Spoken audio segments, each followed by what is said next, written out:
What's up, concert addicts? Johnny Kinsvalder here with Concert Addiction with a movie review slash recap, which is a little bit odd for this channel, but a movie came out which happens to feature a lot of live music scenes, and it also happens to be about my favorite band. That would be The Dirt. Debuted on Netflix last Friday.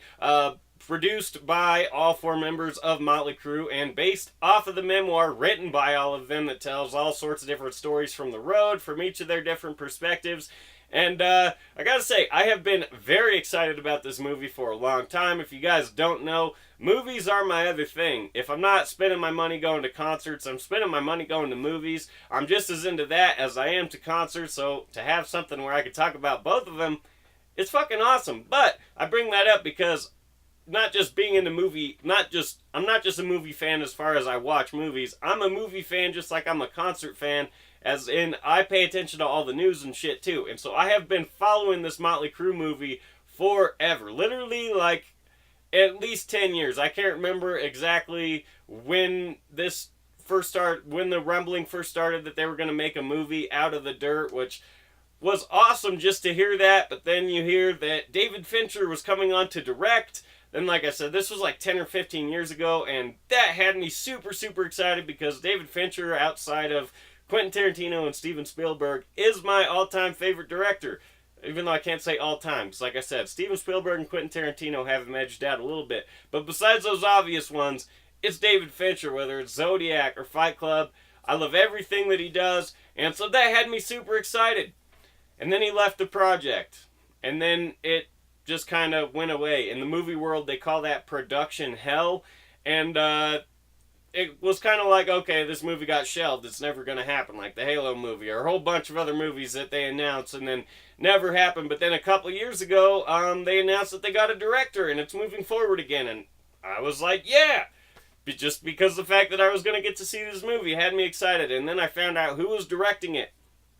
And it was a guy by the name of Jeff Tremaine, who I had no idea who that was, and I looked up his film credits, and I did not like what I saw. This dude had never made a real movie before. His only directing credits and things like that were on, like, Jackass, which are technically motion pictures, but they're not really because there's no narrative per se, and there's no acting, and I was really nervous to see that because what I wanted from this movie was like a Bohemian Rhapsody or Straight Outta Compton vibe where it captures all the elements of what Motley Crue was, like the Straight Outta Compton movie or the Bohemian Rhapsody did for Queen and NWA. But I also wanted a dramatic, dark, serious telling because there is some serious shit in the history of Motley Crue.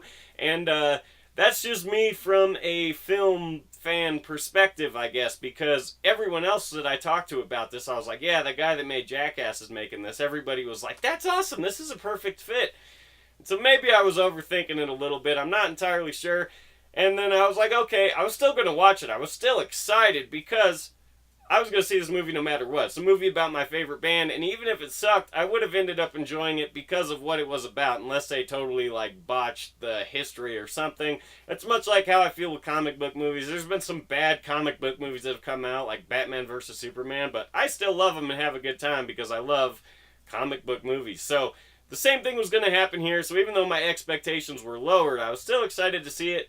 Same story when they announced the cast. I was not familiar with any of the actors besides the guy from Breaking Bad that played like their manager or something, I think. And Pete Davidson and Machine Gun Kelly I was familiar with, but not for their acting. Pete Davidson, obviously one of the best comedians right now, and Machine Gun Kelly's a pretty successful rapper. So I knew both of them from other professions, not necessarily from acting. And the other two guys had some film credits, but nothing that I recognized.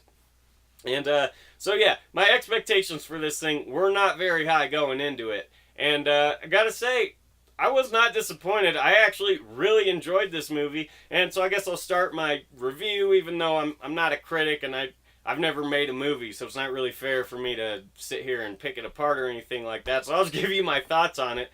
And I'll say this, it's pretty much two different movies. At least that's the way I saw it. The first half and the second half are polar opposite, and I guess that would be one of my main criticisms looking at it from the film point of view, is I just didn't feel like the transition handled well, and there's a total tone shift that was a little bit off. The first half of the movie is off the wall, batshit crazy. I don't think movies on Netflix have to get rated, like as if it was going to the theaters or going on DVD. But I assume this movie is a hard R if it was rated. If not, it definitely would be a hard R, and they definitely use that in the first part of the movie for sure. The first half, it's, you know, the band coming together, and it's all it's what you would imagine from a Motley Crue movie made by the guy that makes Jackass.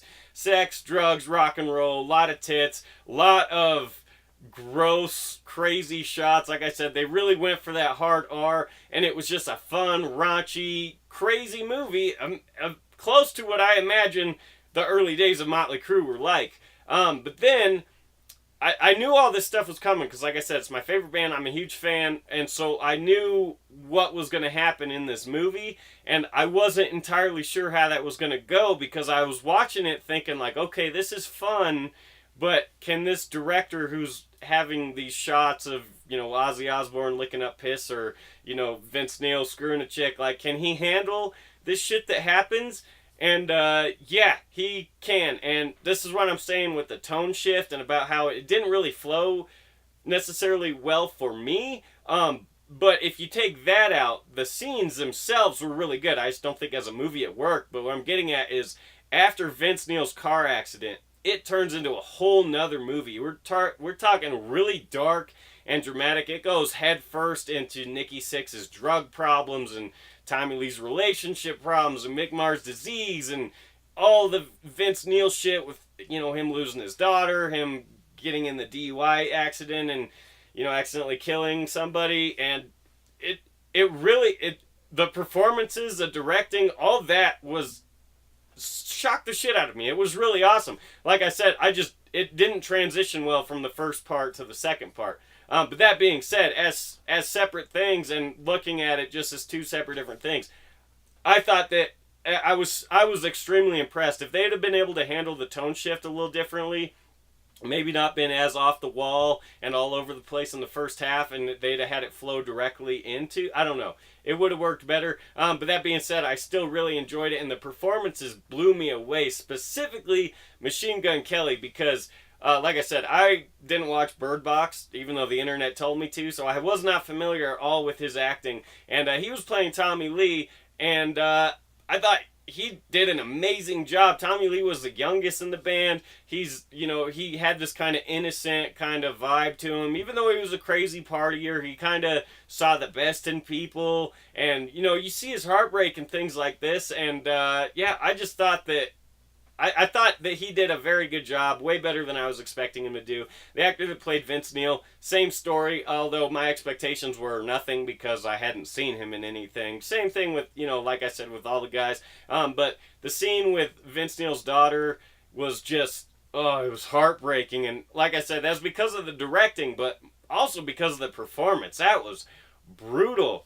And so, yeah, overall, as a movie, I loved it. Like I said, if I wanted to look at it as a film, like if I was a film critic, I could definitely pick apart different problems with it, like I was saying about tone or pacing or anything like that. But if you just want to look at this movie as a tribute to Motley Crue, then it definitely does its job. The only other thing that I'm going to point out about this movie, which I would say is me griping, but it's not really a gripe, it's just kind of an observation and something that I feel is kind of weird, especially because all four members of Motley Crue were producers on this movie, is all the inaccuracies, because there was some stuff that just was told differently, or they left out a bunch of stuff, and I'm not entirely sure why they chose to do that. Leaving out stuff kind of makes sense, I guess, because they had to keep this movie short. When you're making a movie, you can't make a 6-hour-long movie, even though it'd probably be pretty easy to do with a band like Motley Crue.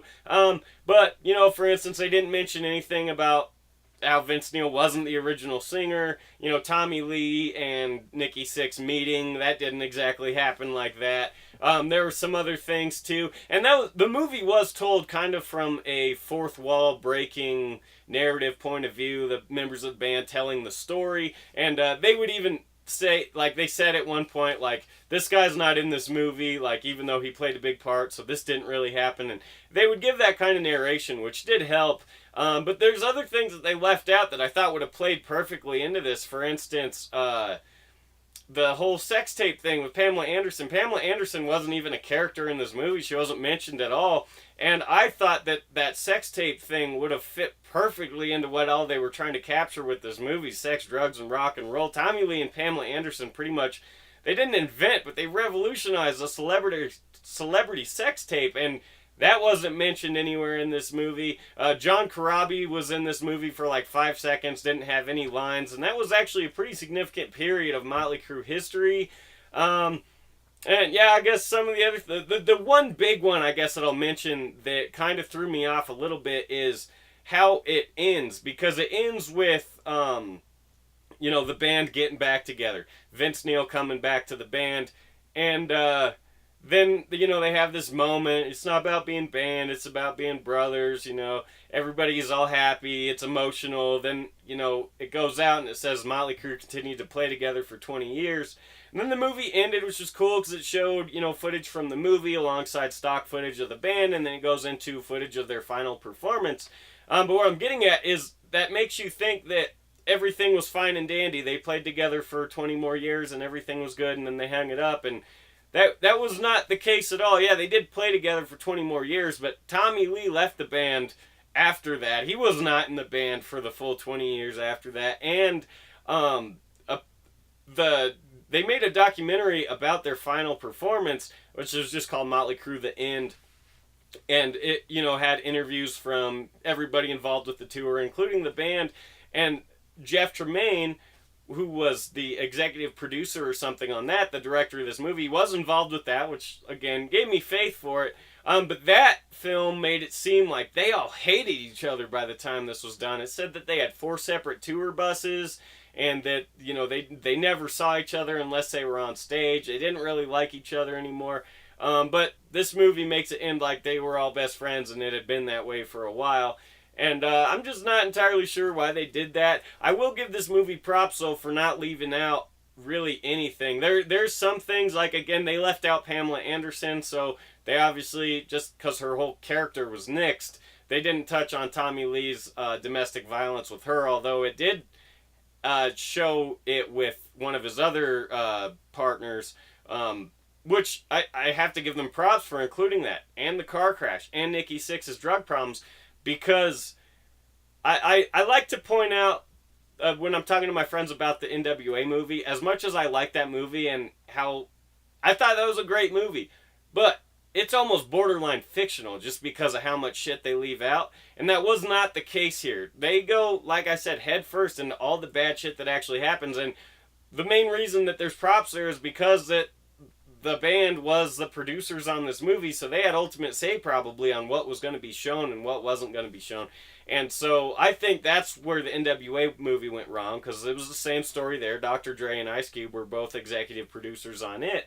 And every time there was an interaction with police, it was police brutality. You know, besides Eazy-E dealing drugs, it showed that they were, you know, saints. It didn't show any of the negative stuff that happened to them. And I guess Dr. Dre's DUI too, but there was some bad shit that they were mixed up with that movie totally glossed over, and this movie didn't do that. So I definitely have to give it props for that. And like I said, I'll reiterate my point that I made a couple minutes ago, because that's the ultimate way to sum up this movie. As a movie, yeah, it can have some problems, but as a tribute to Motley Crue, I think it did its job. Like I said, I'm not a movie critic, so I'm not gonna score it, give it a score out of 10 or a thumbs up or anything like that. I'll just give it this, because that's what it deserves. The Dirt is out on Netflix right now. Make sure to check it out, especially if you're a fan of Motley Crue. I don't think you'll be disappointed. And one more thing to add, I was a little disappointed that Ozzy didn't play a bigger part in this movie, because he was in the movie for a little bit. He had some funny scenes and stuff like that, but when I was looking before the movie came out, and I was like IMDb or Wikipedia or whatever, looking at the cast of this movie, besides the 4 main characters, Ozzy Osbourne was the next one on the list. So I thought he would be a more main character in this movie. I thought that maybe he would have more of a role. I was picturing the full first half of the movie he would be one of the main characters, just because that's how it was listed, and I know that those sites are put together by fans, so that's not entirely accurate. But Motley Crue pretty much got big by touring with Ozzy Osbourne, so I was kind of disappointed that he wasn't included more, but I did like what he was included in. And so yeah, The Dirt. Make sure to check it out. And oh yeah, I should probably mention, because this is a concert channel, the concert scenes were awesome. Oh, that was another inaccuracy I noticed. I think they played their first show with Y&T, and that was not in this movie, but there's a lot of historical shit that wasn't accurate. But anyways, the shots of them playing live were amazing. I've seen Motley Crue live 4 times. None during most of the time period that this movie took place, because I'm not that old. But they did capture exactly what it was like to see Motley Crue on stage, and I thought that was awesome. So yeah, check out The Dirt. Thanks for watching this video. Make sure to like it if you like it, and subscribe to this YouTube channel. Also check out my Facebook page, facebook.com/concertaddiction, and my website, concertaddiction.com, and never miss anything going on in the world of live music. Thanks for watching this video, and until next time.